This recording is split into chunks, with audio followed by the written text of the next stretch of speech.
بدر اور حنین کے شہیدوں کے ساتھ اٹھایا جائے گا۔ وقال علی رضی اللہ تعالیٰ عنہ وکرم اللہ وجہہ من عظم مولد النبی صلی اللہ علیہ وسلم وقانا سیاہ لقراءتہ لا یخرج من الدنیا الا بالایمان ویدخل الجنت بغیر حساب۔ حضرت مولا کائنات علی مرتضیٰ فرماتے جس نے نبی کی میلاد پر دل کھول کر خرچ کیا، کنجوسی نہیں کی، دل کھول کر خرچ کیا، وہ دنیا سے ہرگز نہ جائے گا مگر اس حال میں کہ اس کا خاتمہ ایمان پر ہوگا اور جنت میں بغیر حساب و کتاب کے داخل کر دیا جائے گا۔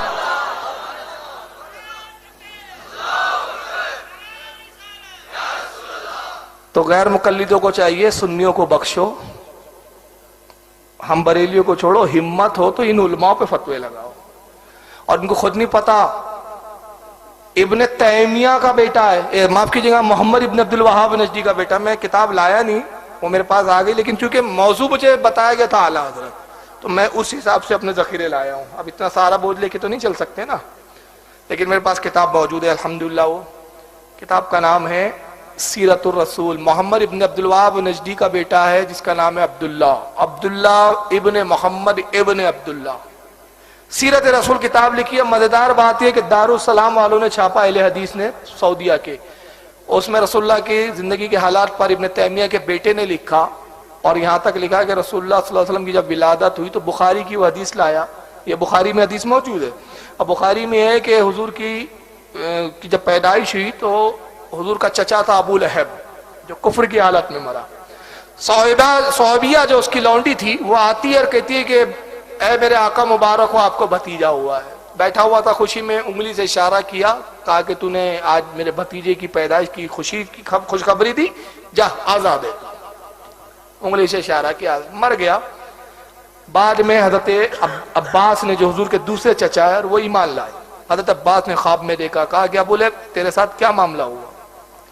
تو کہا کہ خیر میں نہیں ہوں، عذاب میں ہوں، ایمان نہ لانے کی وجہ سے سخت عذاب میں ہوں، لیکن پیر کے دن جہنم سے نکال دیا جاتا ہے۔ سرکار پیر کے دن پیدا ہوئے اور یہ انگلی منہ میں پکڑا دی جاتی ہے، اس سے پانی نکلتا ہے، اس کو چوستا ہوں، ہفتے بھر کی پیاس بجھا لیتا ہوں، اور یہ اس لیے میرے ساتھ کیا گیا کہ کہا گیا کہ تو نے محمد صلی اللہ علیہ وسلم کی پیدائش پر لونڈی کو آزاد کیا تھا، یہ اس کا صلہ۔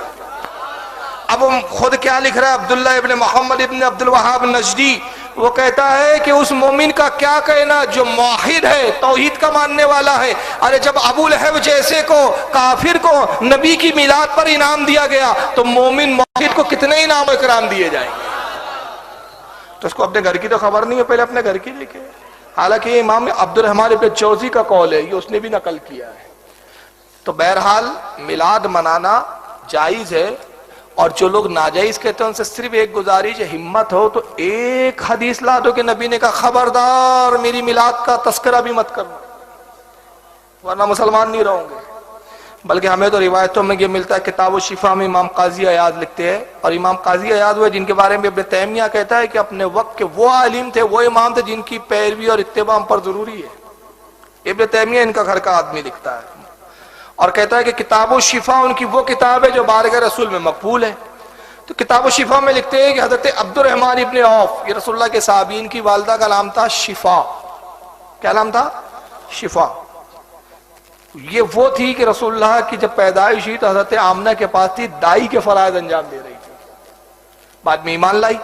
تو عبد الرحمن کہتے ہیں کہ میرے ساتھی، میرے دوست اکثر میرے گھر آتے اور کہتے عبد الرحمن تمہاری والدہ ہے؟ تو میں کہتا ہاں امی گھر پر ہے۔ تو کہتے کہ ہم تمہاری امی سے رسول اللہ کی ولادت کے تذکرے سننے آئے ہیں۔ تو عبد الرحمن جاتے کہتے امی جان میرے کچھ دوست آئے اور وہ جاننا چاہتے کہ حضور کی میلاد کے وقت کیا معاملات تھے۔